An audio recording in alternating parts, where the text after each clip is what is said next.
sound off for Chesterfield. Chesterfield, the only cigarette in America to give you premium quality in both regular and king size, brings you Dragnet.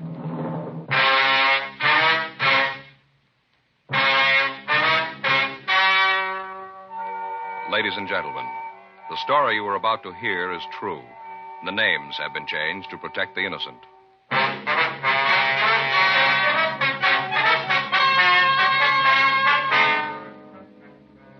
You're a detective sergeant. You're assigned to homicide detail. You get a call that the body of a man has been found in an alley. He has been strangled with his own necktie. The body has been robbed. There's no lead to the killer. Your job, find him.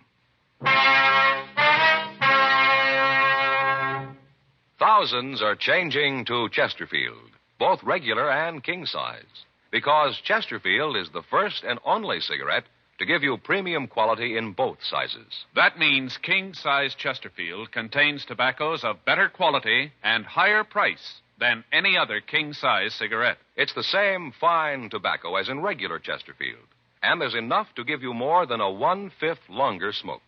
Yes, more than a 1/5 longer smoke from king-size Chesterfield. So remember, Chesterfield is the only cigarette to give you premium quality in both regular and king size. Buy 'em either way you like 'em. Premium quality Chesterfield, and much milder.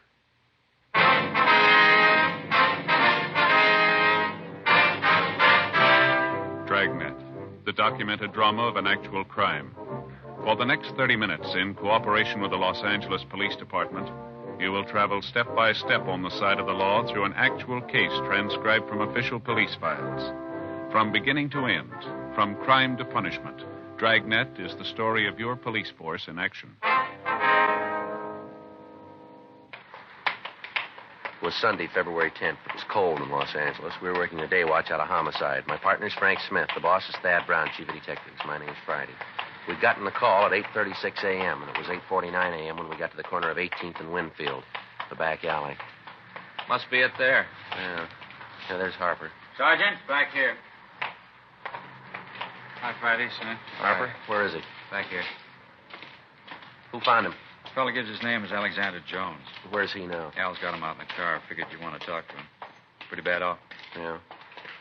Must have had himself a real time last night. He's seeing things this morning. We picked him up just coming out of the alley. Stopped to talk to him. It looked like he was having a real rough time. Jones, huh?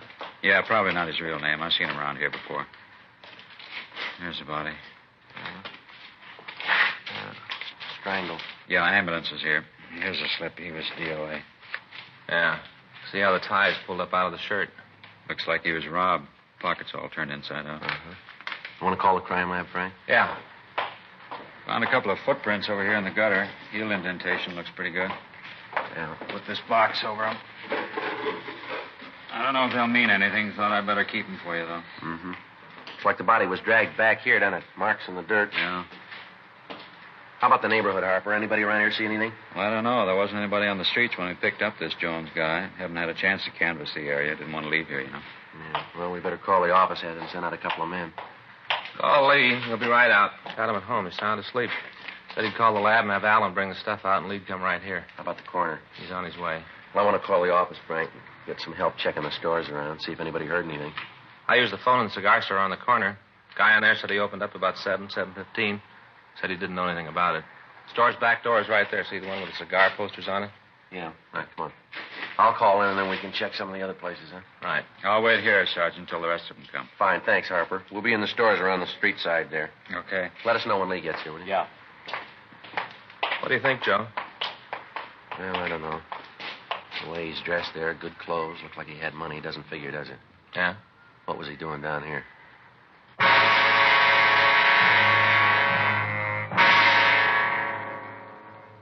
9:12 a.m. I called the office, and 2 teams of men were sent out to help us canvass the area. Frank and I checked with the owner of a liquor store who was getting ready to open for business. He told us that he'd come in early that morning to clean up his store and that he'd taken a load of trash out into the alley at about 8:25 a.m. But at that time, he hadn't seen the body. He went on to say, however, that it was possible that it might have been there, and he just didn't notice it. 9:26 a.m. Sergeant J. Allen and Lieutenant Lee Jones from the crime lab arrived and began collecting the physical evidence. The body and the surrounding area were photographed. Photographs were taken of the footprints that Officer Harper had found. They were compared with the shoes worn by the victim, but they didn't match. The coroner went through the dead man's pockets but found nothing. Everything had been removed, all his personal effects, if any. The crew from the crime lab went through the alley and found a wallet behind the garbage cans at the rear of the liquor store. There was no money in it, but other papers hadn't been disturbed. Driver's license, Social Security card, and several business cards in the wallet bore the name of Arthur McKinley. The description on the license matched that of the victim. Comparison of the thumbprint on the driver's license with those taken from the body matched. McKinley's home address was listed as 9722 Willetta Street in Hollywood. The coroner removed the body. 10:52 a.m., Frank and I talked to Alex Jones, the man who had been in the alley where the body had been found. We had him take everything out of his pockets. I don't know what you're talking about. I didn't kill anybody. We didn't say you did. All we want to know is what were you doing in that alley? I went there to get away. From what? People. They're no good. None of them. No good. You got a job? Yeah, I work. What do you do? Wash dishes sometimes. Pearl diver? No, sir. No pearl diver. I'm a bartender. I don't feel so good. You got anything to drink around here? You know better than that, don't you? I didn't mean booze. Something cold. It feels like somebody's closed a valve in my head. It feels like it's going to blow apart. Isn't there something, anything, as long as it's cold? How about a Coke? Yeah, be fine. I'll get it for you. Want one, Joe? No, thanks. Mind if I go with you? Kind of stuffy in here. All right, come on. We'll all walk down. You ever been arrested, Alex? Yeah, a couple of times. Picked me up for being drunk. What's your real name, Alex? Stafford. Alex Stafford, that's the truth. Where are you from? Kansas. Mm-hmm. What are you doing out here? Figured that when I got out of the service, I'd come out here and go to work. Yeah? Got out here, spent a couple of days looking for a job, had my muster and out pay about $400. Figured I didn't have to go to work right away. Uh-huh. All right, just a second.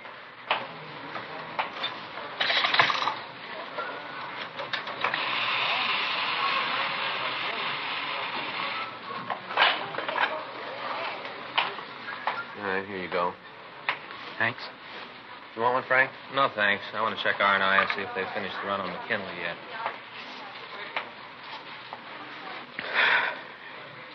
Sure cold. Tastes good. Feel better. That's fine. All right, let's go. Frank, see you back at the interrogation room. Okay, Joe. Want to stop at the office, give the coroner's office a call? Yeah. Like I was telling you, I figured that I didn't have to come up with a job right away, so I started to see the town.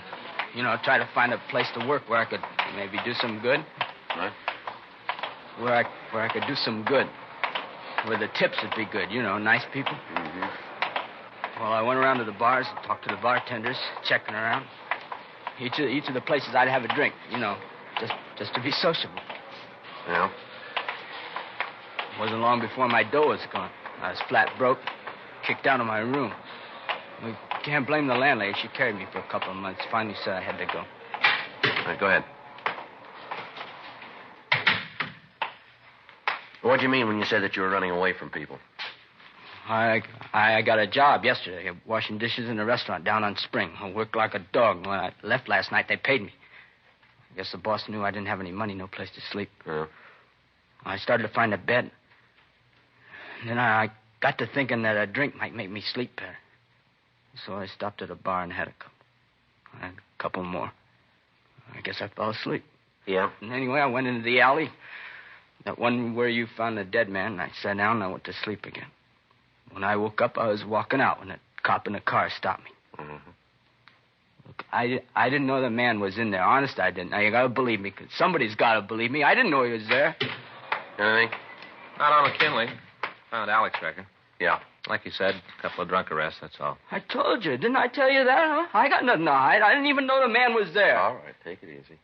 Anything from the coroner? Yeah, Joe, I called. Fixes the time of death at about 11:30 last night. Body hasn't been posted yet. All right. You prove where you were at 11:30 last night, can you, Alex? I don't know. I was someplace. Yeah, we know that, but where? Well, I got to think. 11:30. I was still working. I was washing dishes in the place over on Spring. You can prove that, can you? Yeah, sure. The boss, he'll tell you. He saw me. I didn't leave until 12. That's when I left the place. 12 o'clock, he'll tell you. 12 midnight. All right, Alex. Can I go now? Well, we got to put in a call first. Maybe it might be better if we held you over a little while. Why? I haven't done anything. Well, it's against the law to be drunk on the streets. You know that, Alex. Yeah, I guess I do. You're going to put me in jail. No, we're going to have to book you. The judge will decide where you're going to go. Probably be the county work farm. Yeah. That's probably better that way. Give me a chance to get off the booze. Well, I had it this time. Seeing those things. Just one thing, Sergeant? Yeah? I want to make sure you understand that you really believe me. What's that, Alex? I'm not a dishwasher. I'm a bartender.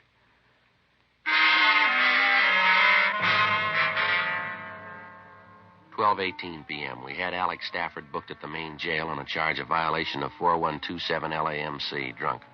We called the place where he'd been employed and found that he'd been telling the truth about the time he had left the restaurant on Spring Street. 1:36 p.m. We drove out to McKinley's home in Hollywood. It was a small stucco cottage set into the side of a hill. In front of the house, there was a boy's bicycle and a smaller child's wagon. Frank rang the bell, and we waited. Yes? Miss McKinley? Yes, that's right. What do you want? Police officers, ma'am. We'd like to talk to you. It's about Arthur, isn't it? Isn't it? It might be better if we talked inside, Mrs. McKinley. All right. Come on in. You have to excuse the way the house looks. I haven't felt like cleaning it up. I've been so worried about Arthur. That's quite all right, ma'am. Now, what is it you want to tell me about him? He's dead, isn't he? You don't have to lie about it. I know he's dead. I spent the whole night thinking about it. You can probably tell I haven't gotten any sleep. I don't want you to lie about it. I want the truth. Arthur's dead, isn't he? Yes, ma'am, he is. I'll have to sit down. Was something we can get for you, Miss McKinley? Water, something like that? No. Nothing. Why do you say you knew your husband was dead, ma'am? I just knew it, that's all. I can't tell you how. I can't put it into words, but I just knew it, that's all. When he called last night, I knew. What time was that, ma'am? About 6:30. Said he was just leaving the shop and that he was on his way home. It was his birthday. He's going to stop and get some beer and a couple of bottles of bourbon. Mm-hmm. We're having some people in. He said he was going to stop for some things. Then he said he'd be right home. Yes, ma'am. And the children waited up for him till 10 o'clock. That's way past their bedtime. I let them wait up. They had some presents they wanted to give their father. Arthur Jr. had made a wallet and handcraft class at school, all tooled and carved and everything.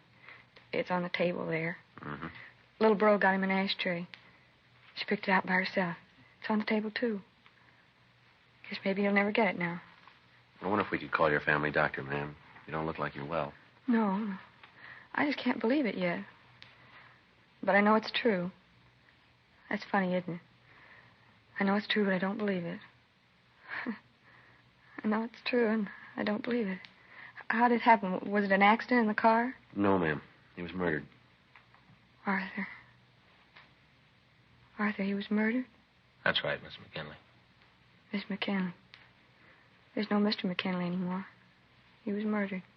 I think maybe you better let us call a doctor for you, ma'am. Get you something. No, there's nothing a doctor can do. Nothing anybody can do. Nothing. Who did it, you know? You know who killed him?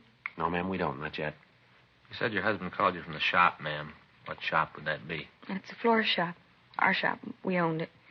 He called me from there about 6:30 and said he'd be home. That he was going to stop for some things and then he'd be home. But he wasn't. I knew it. I knew it all night. I thought of what I'd say, what I'd do, how I'd feel, but now none of it fits. None of it seems to matter. Nothing matters much. Nothing. He said he was coming right home. Who's your family doctor, ma'am? What'd you say? Your family doctor, ma'am. Who is he? Dr. Simpkins in Hollywood. Dr. Simpkins, Hollywood, 27083. You want to call him? Yeah. He said he was going to pick up a few things and come right home. My husband, Arthur McKinley. You know that, do you? Ma'am? There is no Mr. McKinley anymore, is there?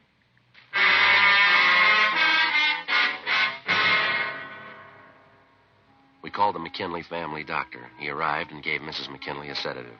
Frank and I talked to her before it took effect. We asked her about her husband's friends, his business associates. She could give us no new leads. She told us that her husband usually brought the weekend receipts from the store home with him on Sunday night so that he could make out the deposit slip for the bank. She said that he usually had about $300 to $400 on Sunday night. She gave us the name of the liquor store where he did business. 2:47 p.m. Frank and I drove out to the store. Gentlemen, what can I do for you? Mr. Kennedy? Night? Police officer, Mr. Kennedy. I'd like to ask you a couple of questions. Sure, anything to help the police. Nothing that I've done, is it? No, sir. It's about Arthur McKinley. You get home last night? Wife called, seemed pretty upset. Nothing wrong, is there? Was Mr. McKinley in here last night, sir? Yeah, he was. Let's see, I guess it's about 6:45. Come in, got a case of beer, a couple of bottles of bourbon. Uh-huh. Was there anybody with him when he came in? No, there wasn't. Did he seem all right to you when he was here? What do you mean? Well, was he in good spirits? Did he act like anything was wrong? No, of course that don't mean anything. Sir? Well, even if there was anything wrong with Arthur, you'd never know it. Always laughing, always had a joke. He had a great one last night, real funny. Yeah? He told the one about the two musicians that were walking down the railroad track, and one of them said to the other, "Boy, this is the longest stairway I ever been down." Well, yes, sir. And then the other musician said, "I don't mind that, but these low banisters are killing me." Low banisters. Say, what's this all about anyway? Something happened to Arthur? He's been murdered, Mr. Kennedy. Arthur? Arthur McKinley? You sure? Yes, sir. We're sure. How about that? Only last night I saw him laughing away. He was killed. You know who did it? No, sir, not yet. How about that? Bet his wife's pretty upset. Do you know anyone who might want to kill him? No, not Arthur. Anybody in the neighborhood he had quarrels with? Any disagreements? No, not I can think of. Well, has there been anybody new, anybody you don't know hanging around the neighborhood lately? Anybody who could have known about McKinley's carrying that money around with him? Well, let me think. Yeah, come to think about it, there is a fella. Seen him around the last couple of days. Matter of fact, I saw him last night when I helped Arthur carry the beer out to the car. Sure, that's where I saw him. Sir? He was in the car with Arthur.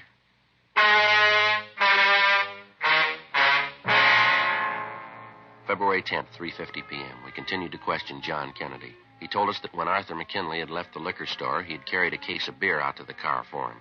Kennedy said there was a man waiting in the car.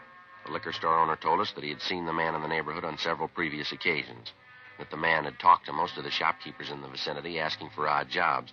Kennedy went on to say that he had hired him himself once to wash the front windows of the store. He gave us a complete description, and Frank called it into the office. A local and an APB were gotten out on him. Kennedy was unable to give us his name or tell us where the suspect might live. He agreed to go downtown to the city hall and look through the mug books for us. He called his brother down to take charge of the store, and as soon as he arrived, Kennedy was taken down to the office. 5:17 p.m. We drove back to the McKinley home. Mrs. McKinley had recovered from the initial shock of finding out that her husband was dead. We asked her if she knew where her husband's car was, and she told us that as far as she knew, he had driven it the night before, and that she hadn't seen it since. She gave us the description and license number, and we called it into the office. A broadcast was gotten out on it. We asked Mrs. McKinley to go with us to her husband's store, and she agreed. On a table in back of the store, we found 2 empty beer bottles and a couple of glasses. Leighton Prince was called, and they came out and lifted 2 sets of fingerprints from the bottles and the glasses. Crime Lab came out and photographed the place. There was no sign of a struggle, but there was evidence that there had been a party there the night before. We drove Mrs. McKinley back to her home, and at 8:13 p.m., Frank and I checked back into the city hall. Long day, huh, Joe? Yeah, I'm getting a little tired. What do you want to eat tonight? Doesn't make any difference. Go ahead. Right. I'll get it. Homicide, Friday. Yeah, Dean. Mm-hmm. They did, huh? Who? Oh, let me get that. Yeah, I got it. Okay, thanks, Dean. Yeah, you bet. Good night. It was Bergman. They made the prints on that bottle and glass. Yeah? A fellow named Fred Gerard. Did time for armed robbery.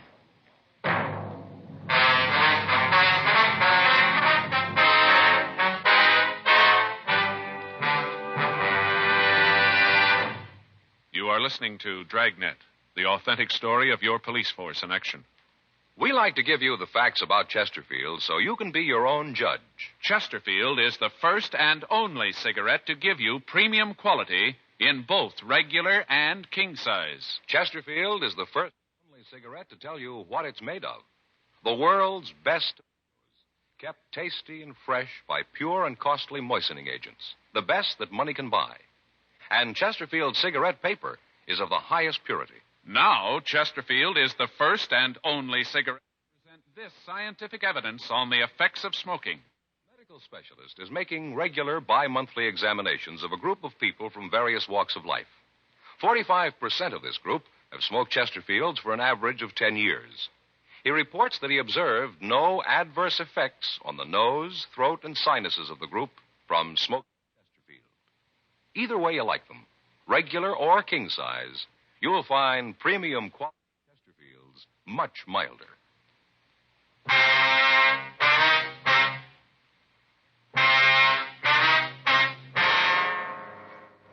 February 10th, 8:30 p.m. Frank and I pulled a package on Fred Gerard. He'd been arrested in 1942 on a charge of violation of 211 PC. He'd been convicted for 5 years in the penitentiary at San Quentin. Checked back with John Kennedy, the man who had seen Arthur McKinley leave the liquor store in the company of the man we figured to be the murderer. When we entered the mug room, he was talking to Sergeants Joe LaMonica and Danny Galindo. He told us that so far he had been unable to identify the man he had seen with McKinley. We showed him a mug shot of Gerard, and he positively identified it. He went on to say that as far as he was concerned, there could be no mistake, and that as far as he knew, Gerard was the last man seen with the victim before his death. McKinley's car had been found 2 blocks from the alley where we'd found the body. In the back of it, the officers found the remainder of the case of the 2 bottles of bourbon. Latent prints went out and dusted the car.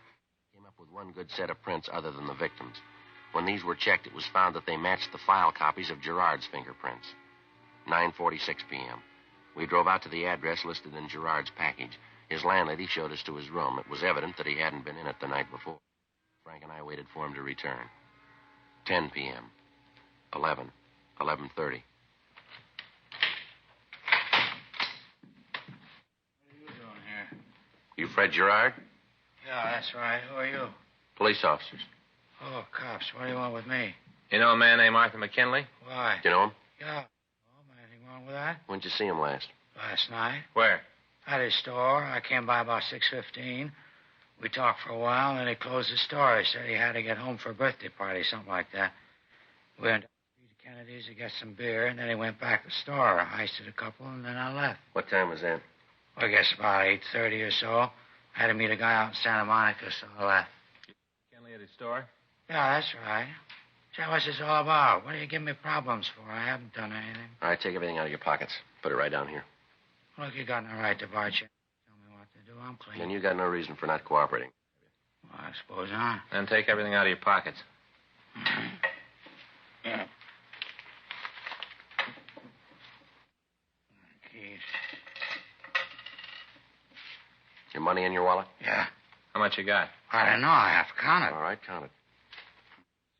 5, 6, 7, 8. $8, I don't know. 56, 7, 8, 9, 92 cents. Canadian penny. Was there anybody with McKinley and you when you were drinking? No, just went in the back of the store to have a beer, a little talk. We got along pretty good. He used to hire me once in a while, clean up a store, sweep out, things like that. Yeah. Was he feeling all right when you left him? I guess so. I didn't ask him, but he didn't say anything about it. Just said he had to get home for a party. His wife would be hacked if he was late. I said I left at 9:15. You might ask Stu Bennett. He might be able to tell you something. Who's he? Owns a little grocery just down the street from McKinley. So you might know about McKinley? Yeah, he was there when I left. I was walking out when Mr. McKinley opened the door. Bennett was walking by. He said he had some things he wanted to talk to McKinley. Mm-hmm. When I left, Bennett went in the store. What's this all about, anyway? Something happened, McKinley? He's been murdered. Oh, no, kid. You're a nice guy. You figured I did it, huh? That's the way it looked. Yeah. Well, I did some time. I won't try to con you. You probably know all. Anyway, I wouldn't kill anybody, though. I'm going straight. I've been working every day since I got out. Mm-hmm. I'll tell you, though. Yeah. You might talk to Stu Bennett. He was with him.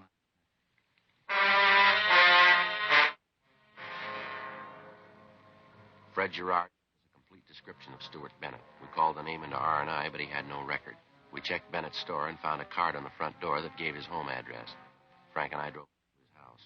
He lived in a new apartment development in the southwest section of town. Monday morning, 12:47 a.m. We rang the bell to his apartment. He's probably asleep. Yeah. Want to try it again? No. I'd like to talk to you. Just a minute. Yeah? Police officers. I'm Smith. This is my partner, Joe Friday. How do you do? Want to come in? Right. Well, what is it you wanted to talk to me about? You know a man named Arthur McKinley? Do you? I knew you'd find out. I knew it right after it happened. Right away. All right, you want to get dressed? Yeah, all right. I came home last night after it happened. I thought about it. I thought and thought. I wanted to go and tell you about it. I knew that I'd done a terrible thing. Killed Arthur. Killed another human being. You got to understand one thing, Mr. Friday. What's that? It's important to me. I'm not a vicious man. Why'd you kill him? I stopped last night to talk to all of us getting together as sort of a pool. Hiring Fred to sort of take care of all the stores. That's what I went to see him about. I thought it'd be nice to have someone to take care of the stores, wash the windows, sweep up, and we'd all chip in and pay him. Sort of a pool, like I said. Yeah? We talked. Arthur wasn't too much in favor of the idea. Said he'd been thinking about giving Fred a regular job in the flower shop. Said things were real good with him. He thought he'd take on an assistant. Things were going real fine for him. You better get dressed. We'll go downtown. After I killed him, I took him out of the store, put him in an alley. Yeah? Now, I wanted to come and tell you about it. I went down to City Hall. I walked up the stairs on Spring Street. You know the big ones? Yeah. I was going to give myself up. I wanted to tell you about it. And then when I got there, the doors were closed. The sign said to use a Main Street entrance. I sat down on the stairs. Sat there for a long time. I thought about telling somebody about what I'd done. And then I walked around by the police department. On the walk, it goes around. I looked into the window and saw the detective. I wanted to go right in and tell him about it. All right. Come on. Get your clothes on. Let's go. Now, that should prove it to you. What's that? I'm not a vicious man.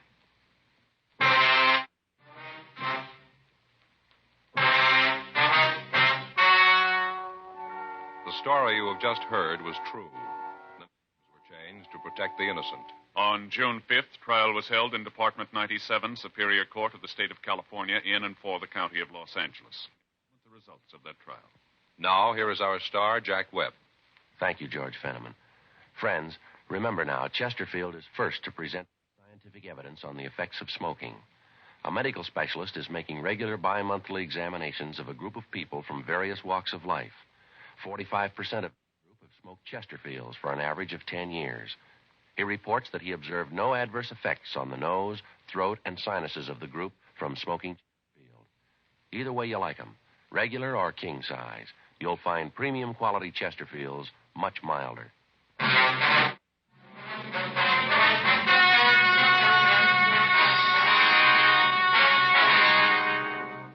Stuart Carlisle was tried and found guilty of murder in the first degree. He is now serving his term in the state penitentiary, San Quentin, California. Murder in the first degree is punishable by death or by confinement in the state penitentiary for life.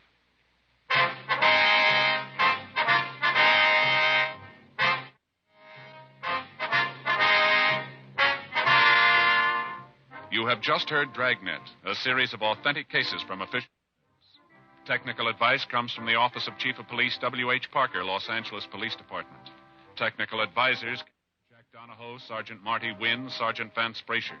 Heard tonight were Ben Alexander, Eddie Firestone, Carolyn Jones, Herb Bygren. By John Robinson. Music by Walter Schumann. Hal Gibney speaking. Sound off for Chesterfield. Either way you like them, regular or king size, you'll find premium quality Chesterfields much milder. Chesterfield has brought you Dragnet, transcribed from Los Angeles.